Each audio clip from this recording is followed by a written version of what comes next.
तो फिल्म की शुरुआत में हम एक आदमी को देखते हैं जिस कहानी का मेन कैरेक्टर है। उसका नाम लूजिन है, जो एक बहुत ही बड़ी कंपनी और होटल का मालिक है, मगर उसे खाना पीना बहुत पसंद है। वो अलग अलग होटल्स में जाकर वहाँ की हर एक डिश यानी खाने को खाता था। कई साल हो गई थी, मगर आज तक उसे अपनी पसंद का खाना किसी भी होटल में नहीं मिला था। लेकिन उसे जिस भी होटल का खाना पसंद आता था, वो उसे अपने होटल में शामिल कर लिया करता था। आज जब वो एक होटल का खाना बड़े मजे से खा रहा था, तो उसका मैनेजर कहता है कि आप जितना वक्त खाना खाने में लगाते हैं, उतनी देर में तो हम पूरा होटल खरीद सकते हैं। जो सुनकर लूजिन को उस पर बहुत गुस्सा आता है। कहता है कि मेरे लिए खाने पीने से बढ़कर कुछ नहीं है, होटल्स की मीटिंग खरीदना ना खरीदना कुछ भी नहीं। जिसके बाद वो मैनेजर को इस बात पर अपनी कंपनी से ही निकाल देता है। अब लूजिन जब अपने ऑफिस जा रहा था, तो उसी पार्किंग एरिया में एक लड़की दिखती है जिसकी गाड़ी पर स्क्रैच कर रही थी, यानी छुरी से गाड़ी पर खुरच रही थी। इस लड़की का नाम शेंग था। वो भी इस कहानी की दूसरी मेन कैरेक्टर है। दरअसल शेंग की दोस्त ने उसे कहा था कि तुम दूसरे फ्लोर पर जाकर वहाँ खड़ी एक ब्लैक गाड़ी पर स्क्रैच कर देना, क्योंकि वो उसके दोस्त की थी जिससे वो बदला लेना चाहती थी। उसने उसे धोखा दिया था। लेकिन अब जब शेंग को लूजिन से पता चलता है कि वो दूसरे नहीं बल्कि तीसरे फ्लोर पर है और ये गाड़ी वो नहीं है जिस पर वो स्क्रैच करने आई है, बल्कि लूजिन की है, तो उसे बहुत बुरा लगता है। इसीलिए वो उससे माफी मांगती है और कहती है, जरा रुकिए एक मिनट,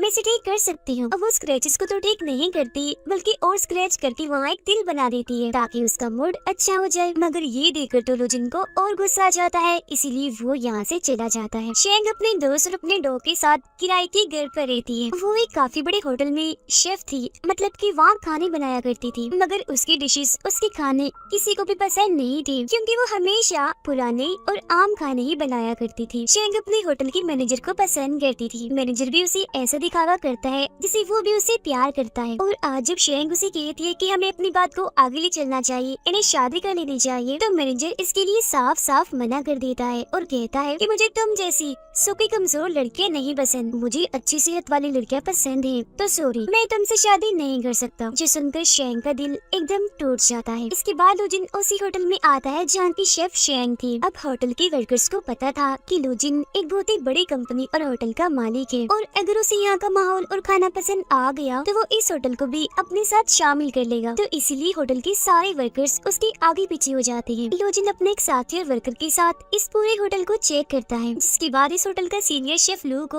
अपने होटल की सबसे मशहूर डिश पेश करता है। मगर लू को वो डिश जरा भी पसंद नहीं आती, इसीलिए वो फौरन उसे उगल देता है। जिसके बाद तो शेफ एक के बाद एक डिश लाकर लू के सामने पेश करते हैं, मगर अभी भी उसे एक चीज पसंद नहीं आती। जिसके बाद मैनेजर शेंग के पास जाकर उसे कहता है कि क्या तुम कोई ऐसी चीज बना सकती हो जो लूजिन को पसंद आ सकती। जिस उनका सीनियर शेफ कहता है कि तो सलाद तक नहीं बना सकती, डिश क्या खाक बनाएगी। जिसके बाद तो शेंग वहाँ पड़े खाने की हर एक चीज को सूंघने लगती है और एक नई डिश तैयार करने में लग जाती है। काफी सोच समझकर आखिरकार वो एक डिश बना ही देती है, मगर वो ये नहीं जानती थी कि जिसके लिए वो ये बना रही है वो और कोई नहीं बल्कि वो इंसान है जिसकी गाड़ी पर इसने स्क्रैचेस किए थे। और अब जैसे लो उस डिश को खाता है तो एकदम वो दंग रह जाता है। उसकी होश जैसे उड़ गई थी, क्योंकि उसे ये डिश बेहद ही पसंद आती है। और क्योंकि वो खुद भी काफी अच्छा शेफ था, इसीलिए खाने में उसे हर वो चीज महसूस हो जाती है जो शेंग ने उसमें डाली थी। वो बड़े मजे से उस डिश को खाकर खत्म ही कर देता है। उसे खाना इतना अच्छा लगा था कि वो उंगलियां ही चाटता रह जाता है। अब होटल की सारी वर्कर्स, यहाँ तक कि मैनेजर और सीनियर शेफ भी शेंग के डिश की तारीफ करते हैं और उसकी हौसला अफजाई करते हुए खूब तालियां बजाते हैं। अब लूजिन अपने साथी को कहता है कि मेरी सारी की सारी मीटिंग्स को कैंसिल कर दो, मुझे खाने के लिए अब किसी से नहीं मिलना, मैं अब यही रहूंगा और यही का खाना खाऊंगा। अब शेंग को दिखाया जाता है जो काफी दुखी नजर आ रही थी, क्योंकि आज मैनेजर से उसका रिश्ता खत्म हो गया था, जिस वजह से वो काफी शराब पी जाती है। वो होटल की छत पर भी जाकर खूब शराब पी लेती है। उसे इतना नशा हो गया था कि वही बालकनी में ही गिर जाती है। उसके गिरने की आवाज सुनकर लू वहाँ आता है और उससे पूछता है कि तुम इस वक्त यहाँ मेरी बालकनी में क्या कर रही हो, रुको जरा, मैं अभी पुलिस को बुलाता हूँ। मगर अब क्योंकि शेंग बहुत ही नशे में थी, इसीलिए वो लू का पैर पकड़ लेती है और उसे मैनेजर समझकर कहती है कि तुमने मुझसे शादी के लिए क्यों इनकार कर दिया, क्या मैं तुम्हें इतनी बदसूरत दिखती हूँ, क्या मैं जरा भी प्यारी नहीं हूँ। इतना कहते ही शेंग नशे की हालत में वहीं सो जाती है। लू उसे सबक सिखाने के लिए एक सूटकेस में बंद कर देता है और अपने साथ ले जाकर लिफ्ट लिफ्ट में उसे छोड़ देता है। अब जब होटल की वर्कर्स ये देखती है कि शेंग सूटकेस में बंद है तो वो काफी घबराते हुए चिल्लाने लगती है और ये समझने लगती है कि लो ने शेंग के साथ बदतमीजी की है, इसीलिए वो पुलिस को बुला लेती है। तब पुलिस आकर लो को पकड़ लेती है और उसे जेल में बंद कर दिया जाता है, जिसके बाद लो का साथी और शेंग की दोस्त वहाँ आकर लो की जमानत करवा देते हैं। इनके साथ यहाँ लो भी थी। शेंग की दोस्त लो को कहती है कि शेंग ने आपके साथ जो सलूक भी किया उसके लिए मैं आपसे माफी मांगती हूँ। फिर जब भी दोनों यहाँ से जाने लगती है तो शेंग लो से कहती है कि आप हट जाइए वहाँ से, आप एक गंदी जगह पर खड़े हैं, वहाँ कोई गंदी चीज पड़ी है। तभी यहाँ लो का साथी गाड़ी लेकर आता है तो लो अपने जूतों को वहीं फेंककर गाड़ी में बैठ जाते हैं और फौरन यहाँ से चले जाते हैं, जो देखकर दोनों लड़कियाँ हंसने लगती हैं। अब अगले दिन शेंग होटल की एक पेड़ से एक बच्चे की छतरी उतारने जाती है, जो किसी शरारती बच्चे ने मधुमक्खियों के छत्ते में फंसा दी थी। ऐसा करने से मधुमक्खियाँ अपने छत्ते से उड़कर उन सब पर हमला कर देती हैं, जो देखकर सारे बच्चे और शेंग वहाँ से भाग जाते हैं। मगर वो सारी मक्खियाँ लो को काट लेती है, क्योंकि ठीक इसी वक्त पर वो भी यहाँ से गुजर रहे थे। मक्खियों ने उन्हें काट कर उनका पूरा चेहरा ही सुझा दिया था, इसीलिए शेंग वहाँ आकर एक बार फिर से उनसे माफी मांगती है, जिस पर लो अपने साथी को कहता है कि इसे फौरन एक घड़ी बांध दो, क्योंकि जब जब ये मेरे आसपास होती है तो कोई ना कोई मुसीबत आ जाती है या ये खुद ही मेरे लिए खतरा बन जाती है, और अब अगर अगली बार ये मेरे करीब आएगी तो अलार्म बज जाएगा, जिससे मैं चौकन्ना हो जाऊंगा और इससे कहीं दूर चला जाऊंगा। लेकिन अभी भी लो ये नहीं जानता था कि वो जिसके खानों का दीवाना है वो और कोई नहीं बल्कि शेंग ही है। वो इसके लिए मनपसंद खाने बनाती है। यहाँ तक कि शेंग को भी ये बात पता नहीं थी कि उसके डिशेस का जो सबसे बड़ा दीवाना है वो और कोई नहीं बल्कि लो ही है। लो क्योंकि होटल में ही रह रहा था, इसलिए वो थोड़ी थोड़ी देर के बाद कोई ना कोई डिश बनाने को कहता था, जिसे शेंग बना बना कर उसके लिए भेजती थी। वो एक के बाद एक नई डिश को बनाकर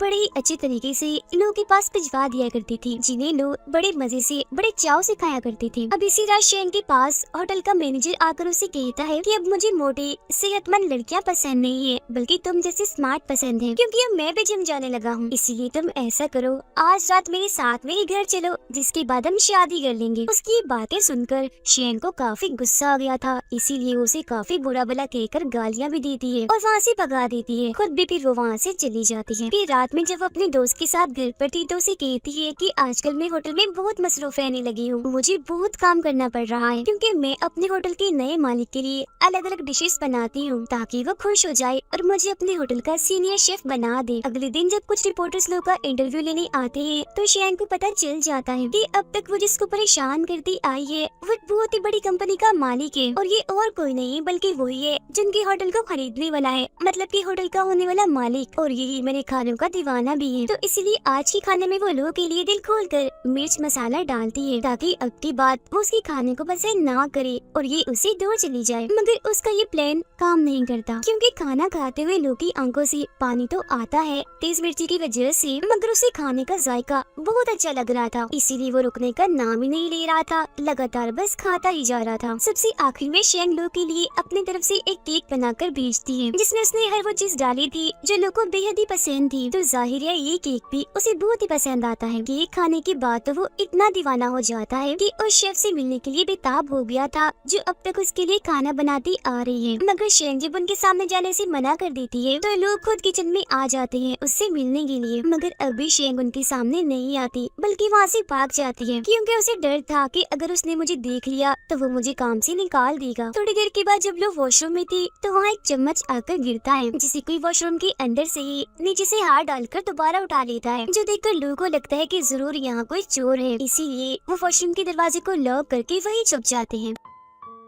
अब जब उस वॉशरूम से शेंग बाहर आती है तो चुपके चुपके वहाँ से भागने लगती है। तब लोग उसे पकड़ लेते हैं और गुस्सा करते हुए कहते हैं कि तुम मेरा पीछे करते करते यहाँ भी आ गई, मगर मुझे पता क्यों नहीं चला, कहाँ है घड़ी तुम्हारी, उस पर अलार्म क्यों नहीं बजा। इस पर शेंग कहती है वो असल में इसकी बैटरी लो हो गई है। अब तभी यहाँ एक आदमी आकर जब दरवाजा खोलता है तो शेंग वहाँ से भाग जाती है, मगर जब लोग वॉशरूम में उसकी शेफ वाली शर्ट देखते हैं तो समझ जाते हैं कि यही वो शेफ है जो अब तक मेरे लिए खाने बना रही थी, जिसके खानों का मैं दीवाना हूँ। इसीलिए अगले दिन जब शेंग काम पर आती है तो लोग खुद उससे मिलने चला जाता है और पूछता है कि अब तक तुमने मेरे साथ जो कुछ भी किया क्या वो सब इत्तेफाक था या जानबूझकर तुमने किया था। जिस पर शेंग मासूम सा चेहरा बनाकर कहती है कि नहीं, वो सब इत्तेफाक हो सकता है, मैंने जानबूझकर कुछ नहीं किया। जिसके बाद लोग उसे केक बनाने का कहकर वहाँ से चले जाते हैं और शेंग उसके लिए बना भी देती है। और जब वो बेटा केक की मजे ले रहा था तो उसके पास उसके डैड की कॉल आती है, जो उसे कहती है कि तुम अभी तक वहाँ शंघाई में क्या कर रही हो? जल्दी से वहाँ का रेट फाइनल करो और किसी दूसरे होटल के लिए निकलो,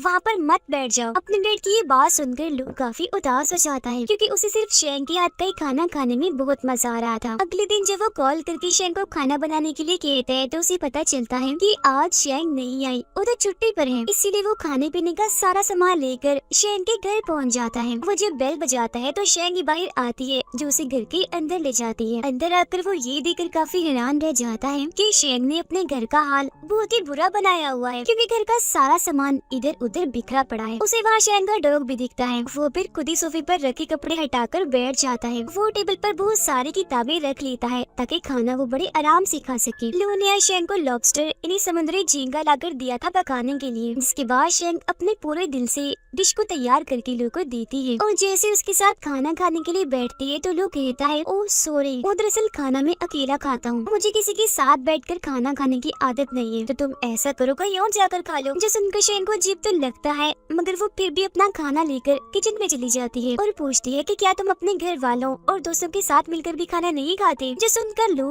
बड़ा ही अजीब जवाब देता है कि जैसे तुम अकेली सोती हो, अकेले नहाती हो, तो उसी तरह बिल्कुल मैं अकेले खाना खाना पसंद करता हूँ। थोड़ी देर के बाद खाना खाकर जब शेंग बाहर आती है तो देखती है कि लू वही सोफे पर ही सो गया है। फिर अगले दिन जब लू की आँख खुलती है तो उसे भी एहसास होता है कि कल रात मेरी आँख लग गई थी और मैं यही सोया रहा। वो भी शेंग को ढूंढते हुए जब उसके कमरे में जाता है तो देखता है कि वो तो अभी तक सोई हुई है। अब हर रोज एक खाने पीने का सामान लेकर लू शेंग के घर पहुंच जाया करती थी। उसे खाना बनाने का कहकर जब उन खानों को खाती थी तो फिर वहीं सो जाया करती थी। ऐसे ही कई दिन गुजर जाते हैं। शेंग हर रोज एक नई डिश लू के लिए बनाया करती थी। उधर लू के साथी और शेंग की दोस्त की भी दोस्ती हो जाती है। फिर एक दिन जब लू शेंग के घर पर थी तो वहाँ बहुत बारिश होने लगती है। शेंग के घर की छतें इतनी कमजोर थी कि वहाँ से पानी टपकने लगता है, इसीलिए ये दोनों छतरी लेकर वहाँ बैठ जाते हैं। फिर अगले दिन हम देखते हैं कि लू ना तो शेंग के घर आई है और ना ही वो होटल में थी, इसीलिए शेंग अपने दोस्त के साथ लू के घर ही पहुँच जाती है। उन दोनों को देखकर लू का साथी उन्हें अंदर तो आने देता है मगर वो शेंग को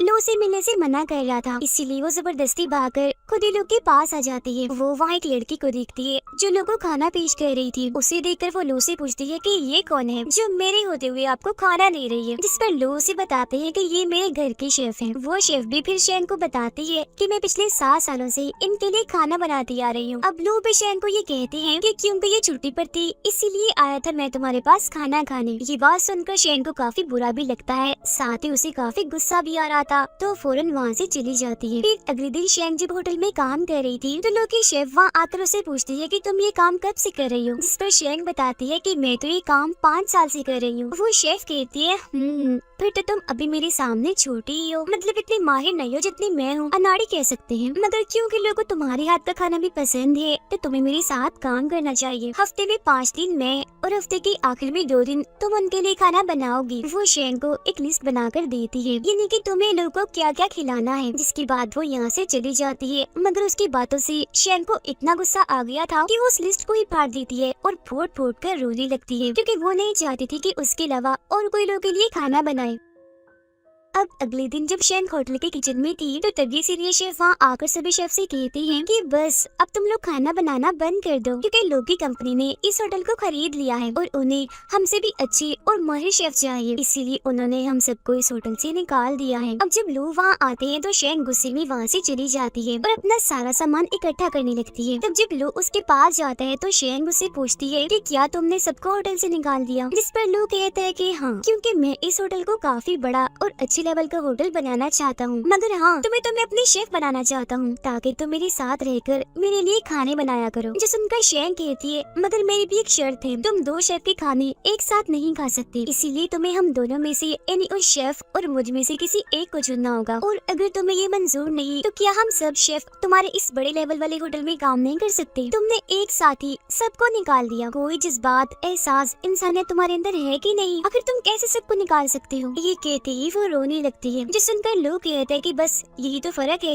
मैं तुम्हारी तरह नहीं सोचता, मेरा काम है लोगों को निकाल कर उनकी जगह और अच्छे लोग लाना, मैं ऐसे बेकार में लोगों को अपने पास रखकर अपना नुकसान नहीं करवा सकता। जो सुनकर शेंग भी कह देती है तो ठीक है, फिर मैं भी तुम जैसे खुदगर्ज और ऐसे इंसान के लिए काम नहीं कर सकती जिसके अंदर कोई इंसानियत एहसास नाम की चीज न हो, और इंसान को सिर्फ जज्बात इंसान बनाते हैं। तुम्हारे अंदर जज्बात नहीं तो तुम इंसान तो कहला ही नहीं सकते, तुम तो एक जानवर हुए। इतना बोलकर वो वहाँ से चली जाती है और अब क्योंकि वो बेरोजगार थी इसीलिए वो दुखी रहने लगती है। उधर लो से भी नहीं रहा जा रहा था, उसे बार बार शेंग की याद सता रही थी, जिसके बाद लो शंघाई को छोड़कर यूके के लिए निकल जाती है। और जब ये बात शेंग को पता चलती है तो अपने दोस्त के सामने बहुत रोती है और कहती है कि मुझे अफसोस हो रहा है, लो के साथ मैंने बहुत बदतमीजी की है, वो मुझे बहुत पसंद थे, उनके लिए खाना बनाना भी मुझे बहुत अच्छा लगता था, काश कि मैं उन्हें बता सकती कि शायद मैं उनसे प्यार करती हूँ, वो मुझे अच्छे लगते हैं, बार बार वो मेरे जहन में आ रही है, उनके बारे में सोच कर तो मैं पागल हो रही हूँ। फिर जब लोग लंदन पहुँचते हैं तो उनकी शेफ उनके लिए खाना लाती है, मगर हमेशा की तरह टूट पड़ने की बजाय वो आराम से बैठी रहती है, खाना नहीं खा रहे थे बल्कि काफी उदास थे। फिर अगले दिन जब लोग अपने डैड से मिलता है तो वो पूछती है कि शंघाई में तुम्हारे साथ ऐसा क्या हुआ जो तुम वहीं रह गए, मैंने तुम्हें कितनी बार कहा है कि डील करके फौरन वापस आ जाया करो, वहीं मत बैठी रहा करो। तब उनके जवाब में लोग कहता है, डैड कितने दिन हो गए हैं हमने एक साथ मिलकर खाना नहीं खाया, चलिए आइए साथ बैठकर खाना खाते हैं। और जब वो खाना खा रही थी तो लोग अपने डैड से पूछता है कि क्या आपने कभी किसी से प्यार किया है, जो सुनकर वो कहती है कि हाँ, सबसे ज्यादा प्यार मैंने तुम्हारी माँ को किया और अब तुमसे करता हूँ। अब लू अपने साथी को कॉल करके कहता है कि हम न्यूयॉर्क जाने से पहले शंघाई होते जाएंगे। शेंग बेचारी बेरोजगार अपने डॉग के साथ सड़क भटक रही थी। वो जैसी लो की दी हुई घड़ी को बेचने जा रही थी तो वो घड़ी बजने लगती है, जिससे उसे काफी हैरानी होती है क्योंकि ये इस बात की लामत थी कि लू आस पास ही है। और फिर फौरन ही उसे लू की गाड़ी दिख जाती है। उसमें बैठे लोग पर जैसे उसकी नजर जाती है तो वो काफी दुखी हो जाती है, इसलिए गाड़ी लेकर फौरन यहाँ से निकल जाती है। वो फिर लू से बचते हुए सब्जी की मार्केट में जाकर छुप जाती है। तब लू उसका पीछे करते करते वहाँ भी आ जाती है। वहाँ उन्हें शेंग का डॉग दिख जाता है, जिसे वो कहते हैं कि अगर तुम मुझे लो के पास ले जाओगे तो मैं तुम्हें मजेदार खाने खिलाऊंगा। जिसके बाद वो डॉग लो को अपने पीछे शेंग के पास ले जाता है, मगर शेंग ने तो खुद को शीशे के कमरे में बंद किया हुआ था। लो उसे कहते हैं, दरवाजा खोलो, मुझे तुमसे बात करनी है। जिस पर शेंग कहती है, नहीं, मैं दरवाजा नहीं खोलूंगी,